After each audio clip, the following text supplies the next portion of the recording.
Hi everybody, hey, Carol Lewis here with you.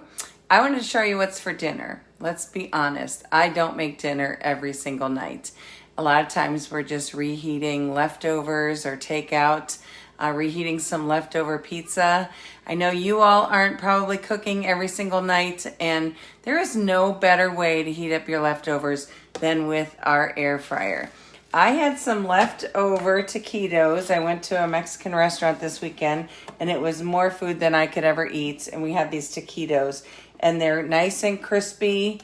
I took home what was left over and they were all mushy. So I put them in this air fryer and in about 7 to 8 minutes, these are nice and brown and crispy.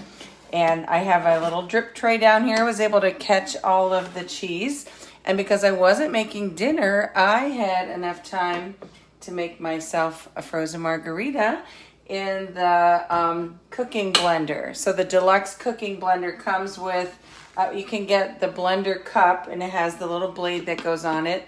So I just mixed up enough margarita for one and put it in my blender and I was ready to go. If I was having more people over, I could do a whole pitcher of them.